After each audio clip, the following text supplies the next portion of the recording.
Recording. So welcome everyone. Thank you for tuning in today. If you don't know who I am, my name is Elizabeth Mon and I'm the Director of Fine Arts at the Oklahoma State Department of Education. And I put together these webinars for this week. I thought it would be helpful for us to hear what some teachers did during the last quarter of the school year and see if we couldn't brainstorm and work together to find some ideas and maybe solutions to things that we could be facing in the fall. Obviously, all of us know that none of this is looking like what we thought it would a year ago. And so we're having to think outside the box and find new ideas, and our learning curves have become very, very steep. But our two speakers today hopefully can help you with the world of instrumental music. And we have Heather Bellows and Jared VanVickle from Norman Public Schools. And they are going to introduce themselves and get going here in a moment. Just to let you know, at the end of our time, we will have time for questions. And since we're a small group right now, we might be able to unmute and just ask questions at the end. So Heather and Jared, take it away. Hello, I'm Heather Bellows, and I'm the band director at Whittier Middle School in Norman. And I teach 6th, 7th, and 8th graders. And I am at Whittier. I am one of the feeder schools to Norman North High School. Hello, I'm Jared VanVickle. I teach band at Norman North High School. I'm the assistant band director there. I also team teach with Heather and at Whittier Middle School, and I also team teach at Longfellow Middle School with Dr. Martha Griffith. And so we've got a slideshow of kind of what Dr. Mon was talking about, what worked for us this year, and looking forward how we can use that to plan for distance learning next year. And so Heather's going to tell you a little bit about, who exactly she's teaching and the situation she was dealing with at Whittier when this all went down. Okay, well, at Whittier, right now I have approximately 150 students, or I did this past school year, across the 3 grades. I have separate classes, so there's 5 actual classes that I teach, and I have a 6th grade brass and percussion class, 6th grade woodwinds class, and then there's the 7th grade split also the same way to brass and percussion and woodwinds, and then 8th grade meets as a full band. And just a side note, additionally, I do have an advisory class, which we call it overtime. And in the past, that's been just a generic group of students from the student population, but I did request this past year. And I've requested it in other years too, but I was actually able to get it this time, to have my advisory students be just band students only. And that way, if we needed to have additional rehearsals, it wouldn't mean that I'd have to track all my students down. I already had some of them with me, and then I just requested additional ones. It was really nice to have that 6th class of just some of my 7th grade band students as well. Yeah, and so at Norman North, we have about 200 students, fluctuating from marching band season to concert season. We lose some of the color guard students who don't actually play an instrument. They are actually allowed, though, just side note, to stay in band during the spring semester. Some of them have learned to play an instrument. Some have joined the percussion section. And some just use that hour as a study hall. It's kind of a 0 hour, so it doesn't really block out any of their other classes. And we certainly love having them, especially for helping us as directors kind of get some stuff done. That's really helpful. We also have 3 different concert bands in our band program. We have wind ensemble, symphonic band, and concert band. And those are kind of ranked in order of highest achieving students, musically speaking, downwards. We have a jazz band. That's very good, actually a previous state champion jazz band. A symphonic orchestra, and a pit orchestra for musicals that we do. So we have a lot of different ensembles that we offer at Norman North High School. When the pandemic started and school was closed, we were in concert season, obviously.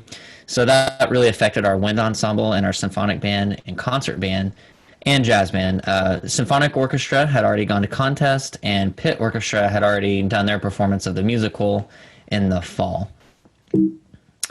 So let's move on. Our expectations from the district, once school was moved online, was to keep communication up with our students as much as possible. The learning and grading was for enrichment only, so no grades were given throughout that time. Students could improve their previous grade, but they weren't going to be able to lose points in a class if they didn't get assignments done, if they just did poorly on assignment. They could only improve their grade. We were encouraged to check in regularly with our students via Zoom, emails, Google Classroom, etc.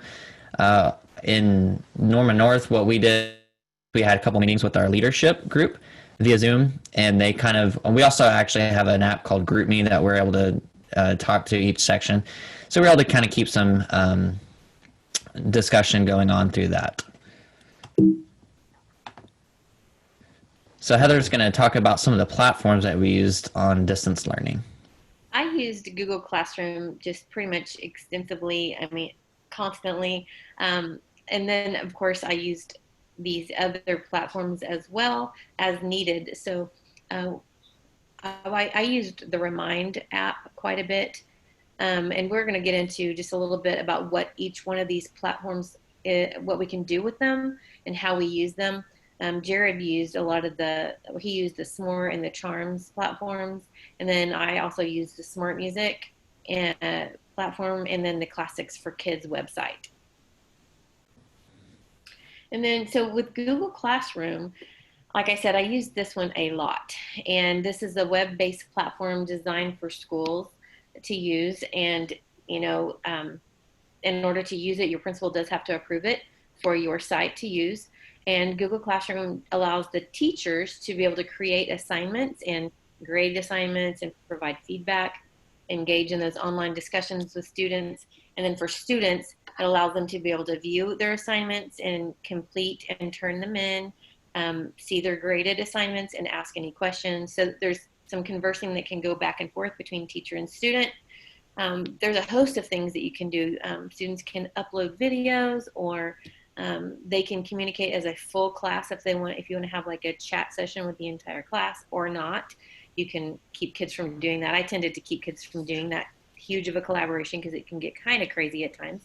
But there's a lot of things available to use in Google Classroom that I really, really loved and used daily. So there are a couple of links, and like Jared said at the beginning of this, everything, or actually I think Dr. Mons said that this is being recorded, and so later you can have access to all of these slides that we're giving you, and you can keep all of the links. And if you would like to see just an overview on the Google Classroom or get some more in-depth training, there's some links that you can utilize. And right now in the chat, I believe I posted a link. So if you want to just follow along in the actual slide itself, you can click on those links from you. And Heather can talk some more about the Remind 101 app. Okay, so for Remind, I use that quite a lot. And, it on this slide, it does tell you that you can, all the capabilities, you can send text messages out. Obviously, that's what it's for. You can also add attachments, though, and I found that sometimes if I was worried that a parent may not get an attachment in an email, or maybe they didn't read their email, people are a little bit more likely to check their phone when they get a notification on their phone, and so I can make attachments of different PDFs, letters that I've sent to them through their email, and they can get them that way. I can send videos, newsletters, just all kinds of things for Remind, and so I used it. I had every class was just I had their own link for each specific class to be able to use Remind.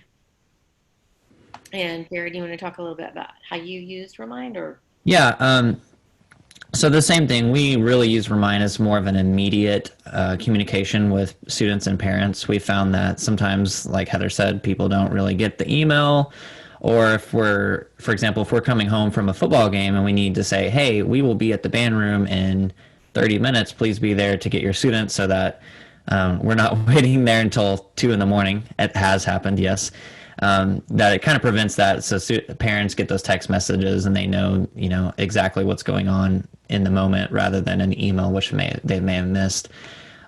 We use a tool called S'more, and I really, really like this tool. What it is, it's an online platform that you can create newsletters with.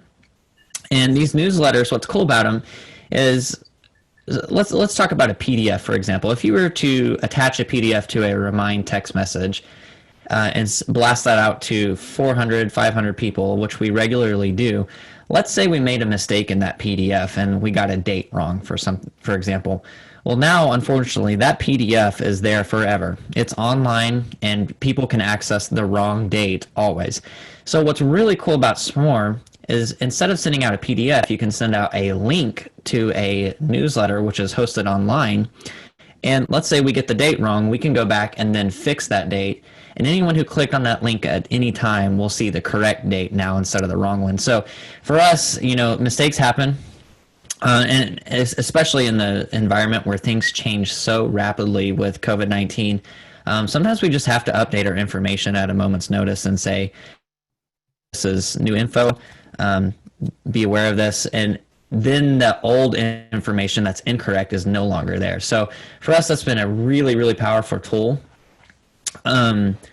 You can actually, and I haven't been able to do this yet, but one way I'll be using this next year, especially if we do distance learning, is you can design projects and information, and you can put that in a S'more newsletter. You can embed the links, videos of yourself demonstrating an example, and send that out. And it's really kind of like a comprehensive, almost syllabus for a project that you can send out and update as you get feedback from students whether something is working or not. And I've actually got one that I'm going to show on the screen real quick.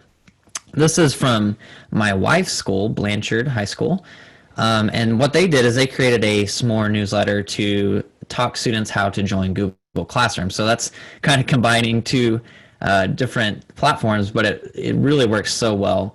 Again, this is on the Google slideshow. If you are able to click that, you can kind of review this document. And this could give you some really good ideas of how to use Google Classroom, ways to get students joined if your district hasn't already done that. So it's a really awesome newsletter, and thanks to Jen Kaufman and Kara VanVickle for letting us share that. So now I'll move on and talk about another platform.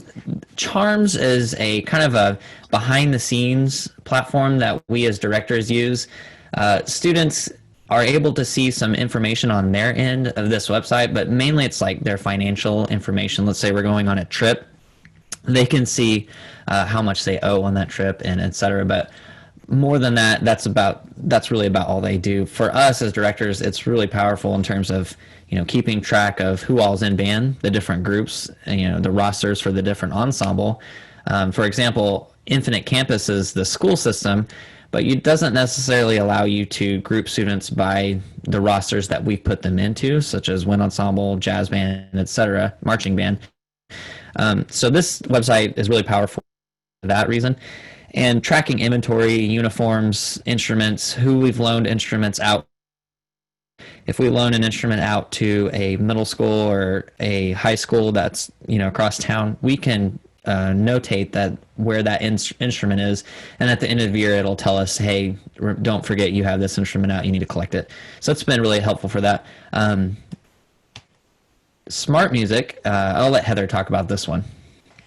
So Smart Music, many of you are already comfortable and familiar with how to use it, but it's a web-based suite of music education tools, and we kind of included what a student can get with a subscription, but I wouldn't even be able to list all the things because it's so extensive, just the resources that are available through Smart Music. But students do have access to at least the method books that we use in class, which is really nice, because when we all of a sudden went to a distance learning situation, students didn't have their books at home, some of them, and some of them did, but they were able to access their method book if they needed to through Smart Music. There's also all kinds of sheet music, so music that we were in the process of working on in class. Much of it, there's maybe 2 pieces that were not available, but everything else was available in Smart Music, and I could just give them that link and they could find their sheet music. And a really cool feature was that they could play with an accompaniment track, so they weren't just listening to themselves play. but they were listening to the full band play. They could speed up the tempo or slow down the tempo according to where they were in the process of learning music.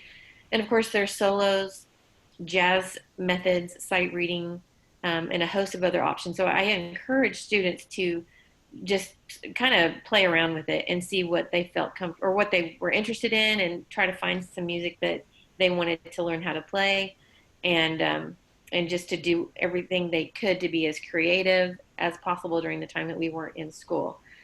So anyway, it was a very, very helpful resource for students to be able to do kind of the so-called required things that they're required but not required, but also that they could just kind of explore on their own.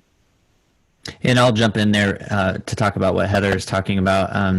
I actually teach one of her students trumpet lessons, and he was just so excited to show me during one of our online lessons Top Gun. He was going to play through a band version of Top Gun, and like she said, he kind of cranked up the tempo and played it really fast, and he had a lot of fun playing that. So it's a really cool thing. Okay. I'm sorry, Jared. Okay, go ahead. Just another note about smart music, those of you that use smart music during distance learning know that it was offered for free during the time that we were out these last couple of months of school. And so students had access to be able to have a subscription for free. So I gave them instructions on how to do that through Google Classroom. I just sent out all the instructions and gave them a specific link with a password for their class, and then they could get in there and in fact, some of them are still using it, and they can download stuff. And so I told them, I said, you have a subscription until June the 30th. That was the date that it ended. And I said, whatever you want to keep, hang on to, you better download it so that you have it, or print it out so that you can have it for the future if you want to hang on to. So that was really also a nice feature.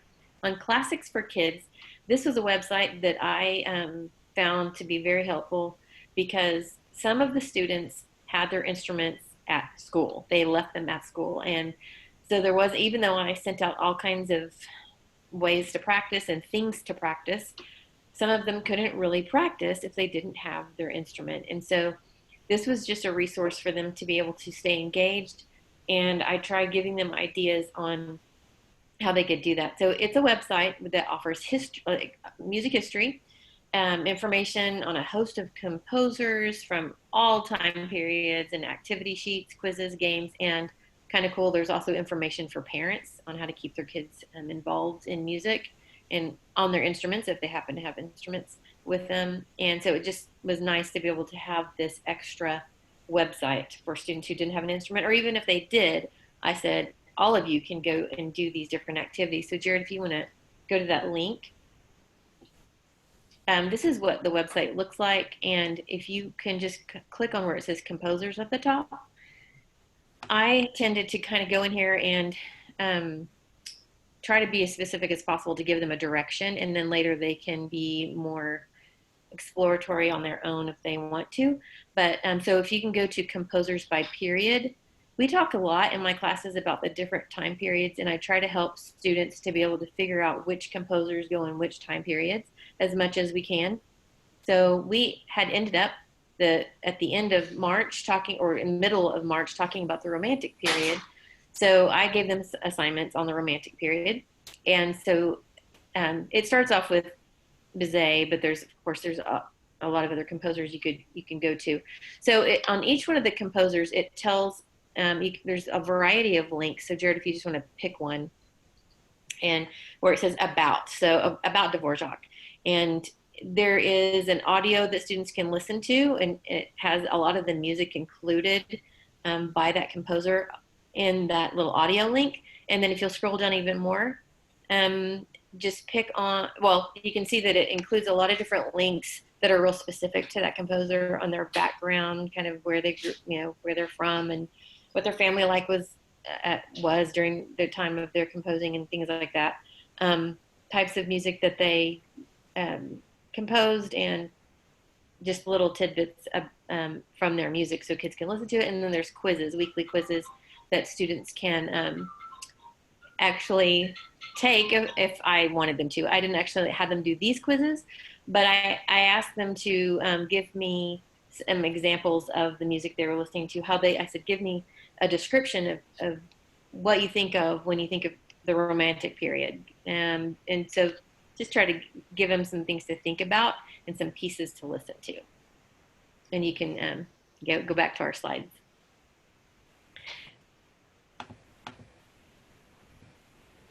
Okay, so for meeting the needs of our students in the various grade levels and various classes was kind of tricky. You have to really think, what is really necessary for them to learn at this point in the school year? And I'll kind of come back to this topic again a little bit later in this webinar, but you know, something that we really were encouraged to do is to try to stay as connected with students as we possibly could. So students weren't feeling isolated and still feeling a part of my program. And one of my biggest fears was that students were, since they weren't really, you know, they didn't have access to us every day, and they weren't in the classroom every day, were they going to lose interest and decide not to continue in band in the future? So I tried to stay as connected as I could. I did offer a weekly Zoom session to discuss upcoming assignments and problems that they might be encountering, whether it be a technology problem, which I got a lot of those, and I tried to help them as much as I could, and I would direct them to who could help them if I couldn't. And then, of course, our enrichment activities. The Zoom sessions that I offered were once a week for each grade level, and I broke it down into like sixth grade. I had the first 15 minutes were devoted to woodwinds, and then the second 15 minutes to fill out that 30-minute session would be for brass and percussion. That way I didn't have just a huge load of students. It was just a little bit more manageable. And I had a good number of students come into the Zoom sessions, and I thought that was really cool to be able to connect with them. I gave them the option, and I gave their parents the option if they wanted to be involved through video or not, because for some parents, that's important that their students are only in it to listen and to be included through audio. But I had a good number who wanted to see their faces. So that was kind of cool. Sixth grade students, as far as needs, were more needy and they are just, you know, inherently they are needy as far as the specific things about their instrument and about techniques and things that we would be kind of going over. So I tried to include as many videos as I possibly could of me playing, and videos of other people that I know, colleagues and family members of mine who play instruments, and I would have them video the assignments that were sent out each week, and then I would upload those so that students could get an idea. And on some of those, I was counting for them and then asking them to count with me and then to play along with me. And then, of course, they could go into smart music and play it even more extensively with an accompaniment track. All the grade levels were encouraged, since it was the end of the school year, to begin looking at the upcoming honor band audition material. And I sent all that out to them and get involved with private lessons virtually. And so I asked for the parents to send me an email if they were interested in private lessons, and I had a good number who did. So hopefully they were able to get on board with getting started on their honor band music. And then the 8th graders were invited to get on the high school Google Classroom. There's a specific one that we had them join so that they could get information on upcoming auditions and that kind of thing. Yeah, so having the 8th graders join our Google Classroom kind of fit into what we were doing before the school closure kind of happened. We were in the process of having students audition for concert bands, symphonic band, one ensemble, concert band next year. And we usually do that process online anyways through Google Classroom, where students record themselves playing an etude, submit it to Google Classroom, and then we as teachers kind of rank those and divide the students into what performing ensemble is more appropriate for them. So luckily, we already kind of had that plan and infrastructure in place to do that. I will say that one thing that was really cool is that we were able to kind of collaborate with our middle school teachers, maybe even more than we do on a regular basis, just because everything was online. So we were able to have our middle school teachers help us go through those grades, and especially with the 8th graders, help make sure they get their auditions in. And Heather was really good at helping the 8th graders get their auditions in. So the process that we used, we had students submit drafts of their audition over the period of time from about April to, I think we ended school on May 13th. So over that time, they were still submitting drafts. We were giving feedback on Google Classroom, and we were also recording videos and examples of those etudes. We did have a couple of Zoom sessions with our leadership group, and that was just really to talk about how we wanted to end the year. It's kind of a bummer for, especially for seniors who have put in years and years of hard work, and then they don't get to do all the really cool stuff that we do to celebrate our seniors. And so one of the things that we talked about was the need for community in the online distance learning platform.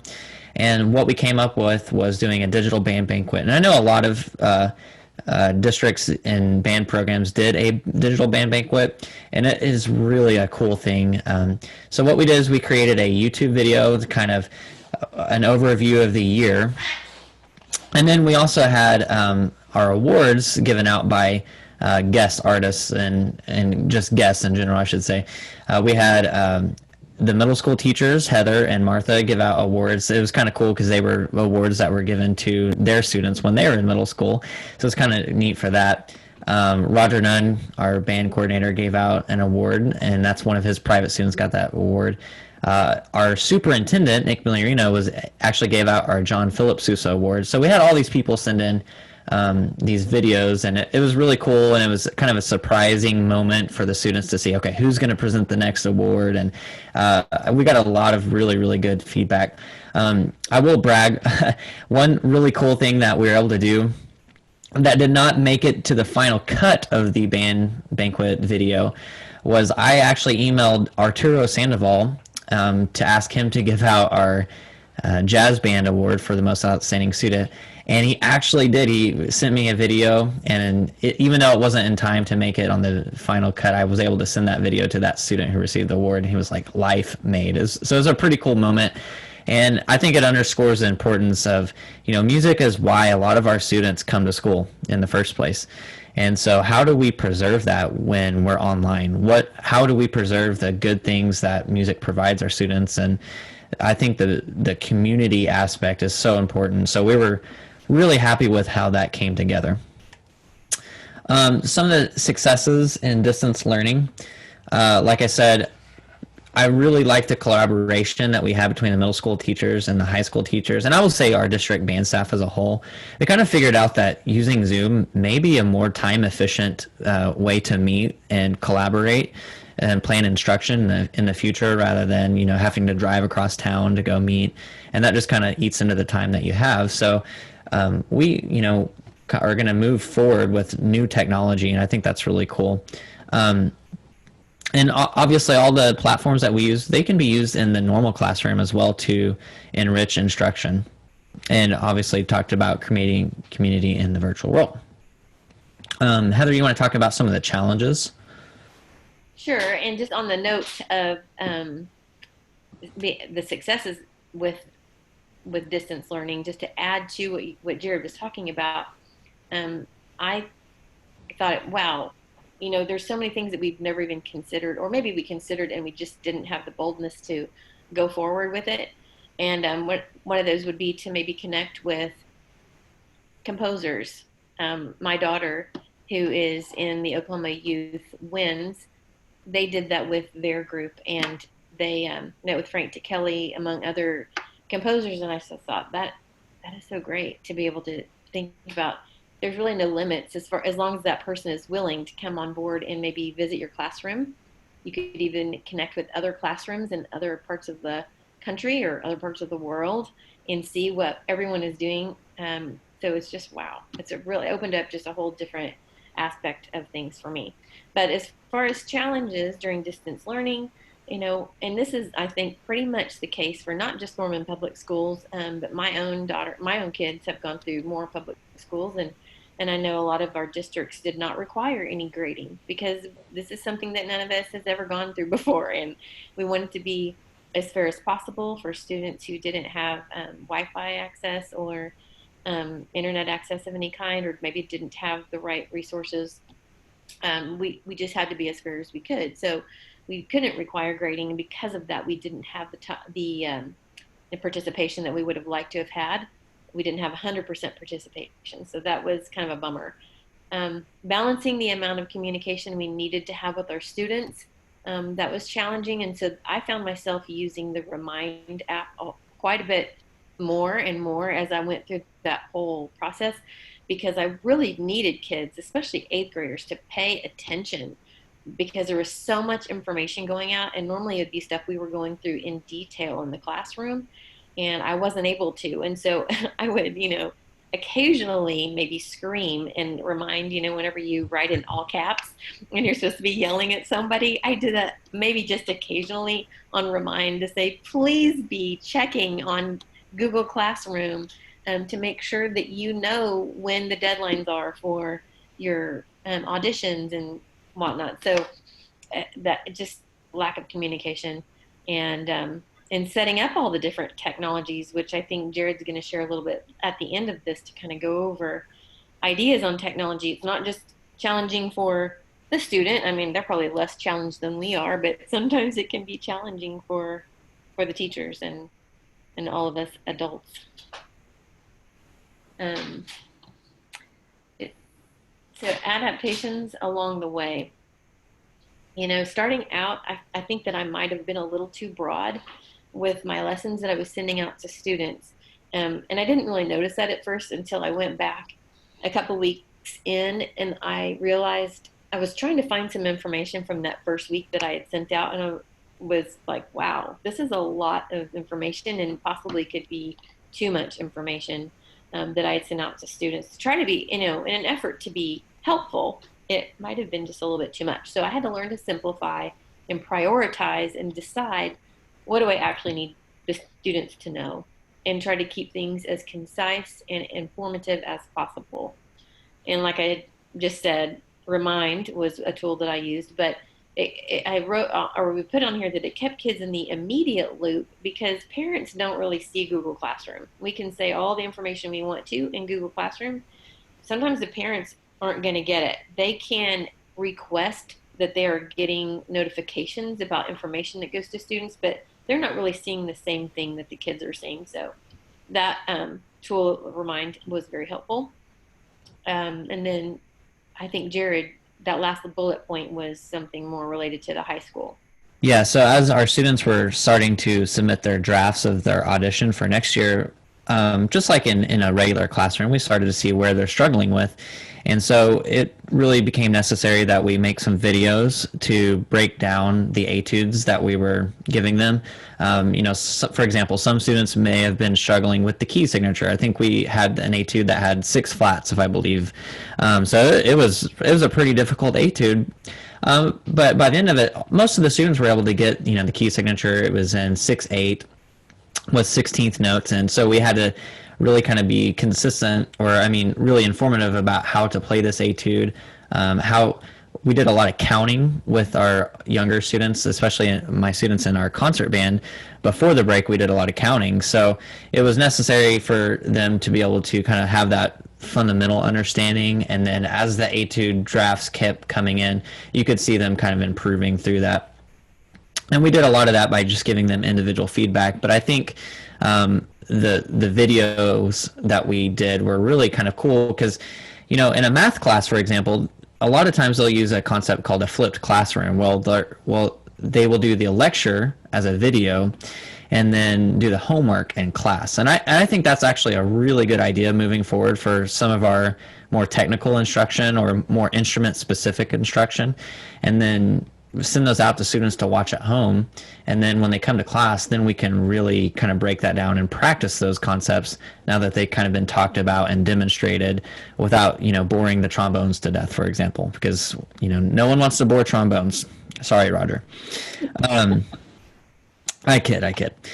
So participation in classes, I'll let Heather talk about kind of how much her students participated. Well, unfortunately, because of the challenges of not requiring grades, the middle school students, we had about 30 to 40% participation on the weekly assignments, and that was just the way it was. And I had pretty good participation in the Zoom sessions because kids really liked seeing each other. That was important for them, and I thought that was kind of cool. But still not 100%. And as far as the assignments, it was really about 30%. And at the high school level, we didn't ever do a Zoom session with the entire band. That could have been a little crazy at times to handle. But as far as students participating in their audition for next year, they really did do a really good job. I think we got students from most of our students. There are a couple of students that we haven't heard from, even though we've reached out. But we do know that, and we understand that regardless of what was turned in terms of auditions, we as educators are going to have to like make really good decisions and collaborate with what we know from the middle school directors and what we know personally about our students that we already have about where is the best place to put these students. We probably won't rely completely on those auditions because there's a lot of inequities and challenges that students face across the board. It was not a level playing field. And so moving forward, we know that's going to be a problem. For example, some students may not have internet access. So our district has talked about even doing buses that they kind of take to different places and have wireless hotspots inside those buses. Our students actually always have the opportunity to come to the parking lot in the school and say they record an audition and it's on their computer. They just need to upload it. So they could come to the parking lot to do that. But I think it's important for us as educators to realize that the playing field is not level right now, especially in distance learning. So any way that we can address that is going to help participation. So moving forward, the platforms that we're going to have to use next year are going to include Canvas. So this year we were really, really heavily based on Google Classroom, and in years past, actually, we've been based on Google Classroom. So we will be interested, to say the least, on how Norman handles that change to Canvas. But all the other platforms we will continue to use. We know that we can incorporate what we've done inside of Canvas, and we might actually still use Google Classroom if that works best for us. We'll see what the district kind of mandates and what kind of professional development will be handed out to us. Okay, so moving forward for fall 2020, planning for beginners is my biggest challenge because I at least know my other students, and these students I've never even met before. So I had to get pretty creative and think about ways that I could reach out to students, recruit them. We were cut short on our recruitment at the end of the school year, and I needed to be able to figure this out. How was I going to connect with students? So I did make a YouTube video and a Google form for students. And Jared, if you want to click on that YouTube video, we don't have to sit here and watch the whole thing, but you can kind of get an idea of just a quick video that I made. Bellows And Middle School. I don't know, you probably can't hear it. About what we do in band at Whittier, and I'd like to invite you to be a part of us. In the 6th grade, you can choose either the flute, the clarinet, the saxophone, the trumpet, the trombone, or percussion. And then about halfway through the school year, some of our students will switch to a different instrument and play either the oboe, the bassoon, the French horn, baritone, or tuba. And Heather, do you want me to keep going on that No, video? that's okay. But I did later in the video, there's a demonstration of each of the instruments minus saxophone being played. Anyway, so they could hear a little snippet and see people playing the different instruments and hear what they sound like so that they could kind of generate an idea of what they were mostly interested in. And as you can see, these are mostly my family members. Very musical family. Except for that one right there was done by Mr. Jacob Willing. So, had some cool resources, people to help to put that video together. And it's 6 minutes. It's not hugely long, but it's enough that they can understand what Whittier Band is about, and so that they can hear the different instruments and hopefully start to get some ideas on what they wanted to play. And Jared, you can go back to our slides. Thank you. And then on the Google form that went out, I created a form so that they could start to tell me, yes, I would like to be in band. Here's my first choice instrument. Here's my second choice instrument. Here are some questions I have. And then I also wanted, I did allow for a little section they could fill out questions. And I told them at the very top of the form that right now we don't have a real clear picture of exactly what the fall is going to look like, but if they would like to have information on that whenever we knew what it was going to be, to check, yes, I'd like information about band in the fall. And then as we find out more, I'll be sending out more information. So I got the email addresses from a really great person in our district who was able to help me access all of the email addresses of all of the incoming fifth graders.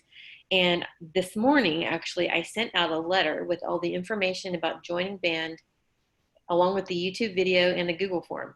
Now, some of the students have already gotten both of those because it went out on our school newsletter to the incoming sixth graders. And so I've had about 30 responses to just that. But now that I've sent it out to every single incoming fifth grader, I expect to get a whole lot more. So the list that I generate from that form is actually, that's going to be the list that goes out to the counselors. The counselors told me that they don't have an enrollment form per se like they have in years past, just because of the nature of what's going on right now. So literally the form that kids fill out that I sent out is going to be what enrolls them in band. Okay, so it's pretty important that they have that they can get it. So I'll be sending a paper form or a paper letter to all of them too, because I got mailing labels for them as well.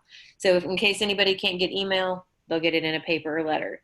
So and then they can just mail the form back to me if they want to, or send me an email if they're able to. So the classes are going to be based off of their first and second choices. If it looks like things are out of balance with their first choices, I'll start to pull in their second choices and just make the adjustments later as needed. I normally do a band fair in the fall that's in the first week of, well, I say in the fall, but it's the first week of August. And my principal has told us that, or he's told me that if we actually do have enrollment as usual, and it looks like that's what the goal is anyway, that we can still do a band fair. So I'm planning to make it optional for parents who feel comfortable coming, unless I find out otherwise that we are not able to do this. But if they'd like to attend, they can come and play test instruments, and then, if they don't want to come, then the rest of them will be done after school starts. And I did put a little thing on the form that said just information that went out. Make sure I'm like, I feel really strongly about you not going. I didn't say it in those words exactly, but I really encourage them not to go out and purchase or rent instruments now before school begins, before we have an opportunity to really assess what is the most natural for each student to play. So hopefully they'll listen to and heed my advice on that.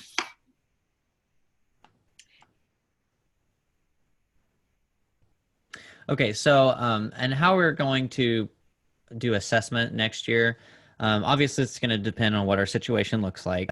But regardless of that, we're still going to do playing tests and et cetera on MacBooks. Our students are all one-to-one. They have MacBook Airs, and they're going to be uploading those to either Google Classroom or Canvas for us to grade and give feedback on. And actually, Heather has created a really cool rubric that you can use in Google Classroom right now. And Google Classroom it's a cool rubric function that she can talk a little bit about right now. So if you're in Google Classroom already, they just added a new feature in January of this year that you can create rubrics. You can copy and paste the rubrics to different classes, and you can create new ones as needed. But that is a cool feature that had never been a part of Google Classroom before. And so students have the ability to view, this was a rubric that I made, they can view the rubric, and then they can also kind of, as they're, let's say it's playing a performance test of some kind, and we're live in the classroom, they can, on their phone or their MacBook, as soon as they're finished playing, they can see what I said, where they fit in each one of these categories. Whether if their tone was, really satisfactory, but it was lacking quality, then they can see that they would have gotten a 4. And then if you'll keep scrolling down, Jared, on that rubric at the bottom, and this is not the clearest to read, but there's a grading scale. So when they see that they got 27 out of 30 that was a 90% overall. So they can see that in real time as soon as they're finished playing their assessment or their, the quiz that we gave them for that week. They can get on their MacBook or their phone as soon as they're instructed to and view where they are, and that'll give them an idea of where they need to be, moving forward, and then the grading scale. And so I really love the rubric feature that was added to Google Classroom. So there's other assessments that can be done as well. Certainly don't have to do a playing assessment. It can be a written quiz. I use a lot of Google Forms quizzes that are short and sweet. The kids can just do really quickly in class and send to me right away in the classroom. And paper pencil assignments can also be given for students to scan if you want them to be able to do some type of an assessment, which would include them doing some composition or even just writing, showing you that they understand how to put note heads on or put stems on note heads on the right side, and things like that you want to be able to see them writing it. You can do that on pencil and paper. Students can scan that on, they can take a picture and submit it to Canvas or Google Classroom. That's just another way that assessments can be done. And for us in the high school, one thing that we typically do in my symphonic band is before we do a playing test, we'll design a rubric with students and actually put the categories in their own words so they can understand what they're being graded on and what the different levels of achievement of that rubric are. And we can still do that online if we have to do distance learning. We can do Zoom sessions and still have that functionality where students are putting their performance in their own words and having a better understanding and grasp of why they got a certain grade on it and how they can improve their grade on it. And we don't know if there will be grades next year. I'm sure there will be, but that's going to help them be have more ownership of the process for them. And I'll jump in for a second. Yeah. If you haven't used Canvas, you can do the same thing on Canvas with the rubrics too. Okay. Hooray, that's good news. So moving forward for next year, I think, and every year after that, I think this is one really, really important thing for teachers to start thinking about, especially band directors and instrumental teachers. We have to think about the best ways that we can record our students. It's not really the best idea to record students using your computer microphone. It really condenses the sound and evens out the volume, so you can't tell things like dynamics. It distorts tone. And you can get a general sense of, let's say rhythm and, general technique on the instrument. But we really want to be able to give our students those that feedback that is all encompassing, the total player. And so to do that, there's some really cool technology out there. There is a USB microphone interface called a Scarlett Solo, and it allows you to connect a microphone like this, which is an XLR microphone, directly into your computer. Instead of using a USB microphone, which is really kind of lower quality. And one reason this is going to be very important is we don't know what, especially honor band auditions, are going to look like next year. OSSA, OMEA All-State auditions, CODA auditions, those region bands. There might be instances where they have to do remote options. And I know that OMEA has a committee right now that it's working on technology guidelines for teachers to follow, because we want to make sure that that is equal across the board, so that, for example, Whittier, let's say they are not allowed to take their students to CODA auditions at Edmond Santa Fe, but other school districts are allowed. So how is that going to work? How are we going to make that equitable across the board? And it really means that everyone needs to start right now equipping themselves with the proper technology and hardware. And this stuff is not super exorbitantly expensive. For example, a lot of marching bands this year are going to have to take a step back, probably, especially for how much they fund their marching band show, how much money they put into it. That money can easily be used to get the right kind of technology and the hardware to facilitate better online learning. And it's really cool to see what the applications are once you have this hardware.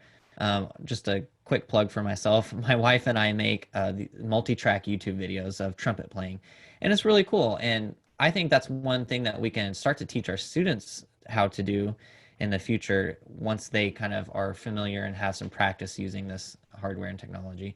And of course, we talked about internet access, and if we go online learning again, that's going to be really important.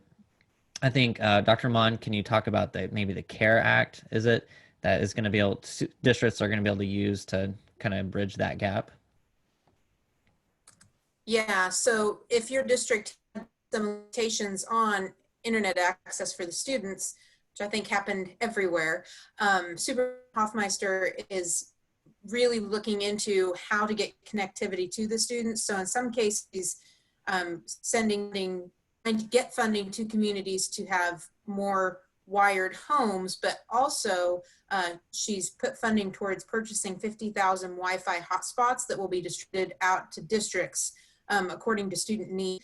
And so those might be some of the ones that end up on school buses, or maybe given to families that have multiple kids that need that in their homes. So the activity and the technology will hopefully be better this next year with funding and the things they're trying to put in place prior to any online learning during the new school year. Excellent. Okay, well, that is all the information that we could think of to kind of help you guys process what you're going to do and reflect on what we've already done.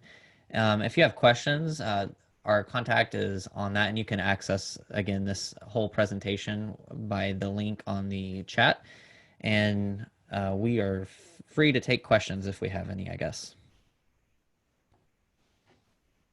Great. Thank you both. That was excellent. We have a real small group here today, so I think we just unmute if you have a question and jump right in, and maybe Heather or Jared has an answer for you. And we have one Roger in the chat.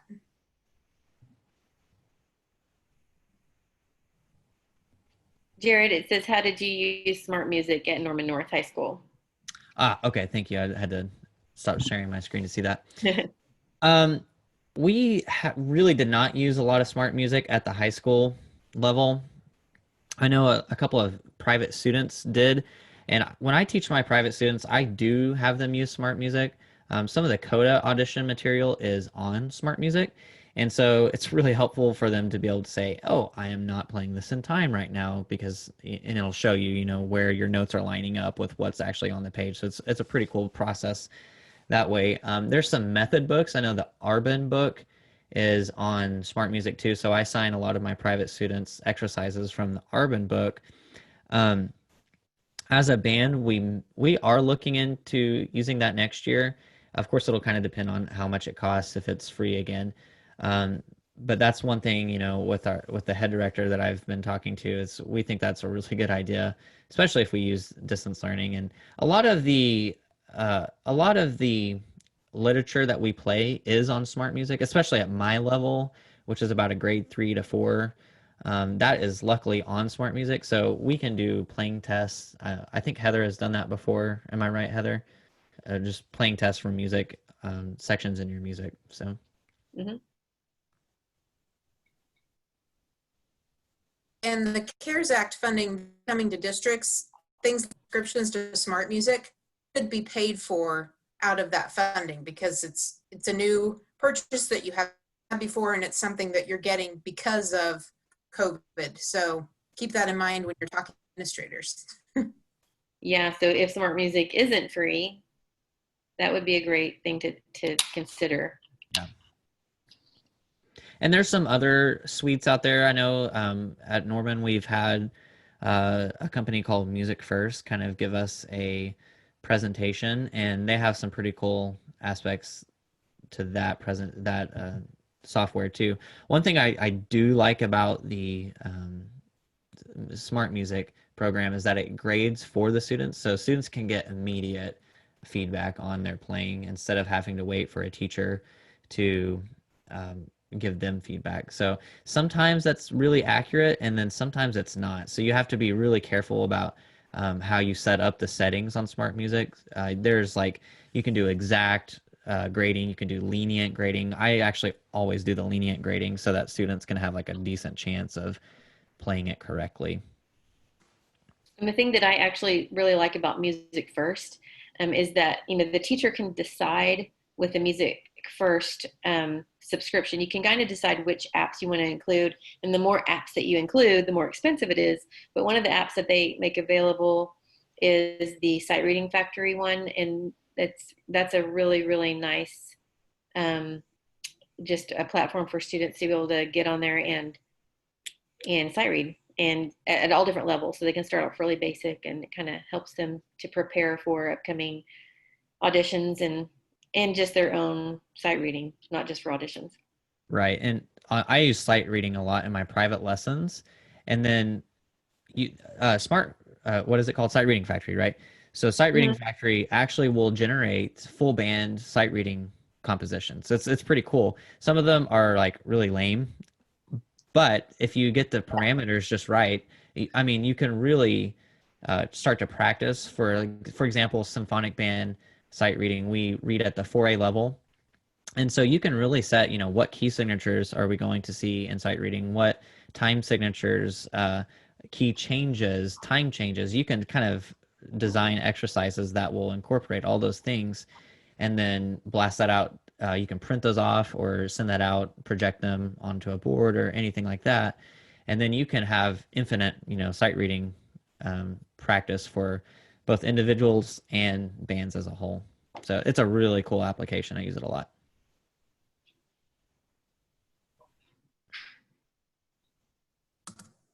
Other questions? I wish we had all the answers to everything. That would be so great. But just like everybody else, there are plenty of things that we don't know yet. And, you know, we're kind of learning all together, but this is hopefully helpful to be able to just get some ideas going forward and kind of make plans for what if this and what if that. And pretty soon we're going to know what we're doing and hopefully have enough resources at that point that we can make some plans. Yeah. And we do have, I want to let everyone know this before we get off the Zoom call. I have a group of folks that are working on arts guidance for next year. And that group includes leadership from OKMEA and the OBA and OCDA and the Strings organization, and then the 3 elementary, the 2 ORF and the CODA groups. And so their board members are contributing to a massive document that we're doing for music guidance. Of course, a lot of that will hinge on what the study finds with the aerosolization of students' breath when they're singing and playing, but we're hoping to have that guidance out in July. That's part of the OSDE's phase 2 guidance. So if you looked at the phase 1 guidance that came out last week or the week before, it was very short and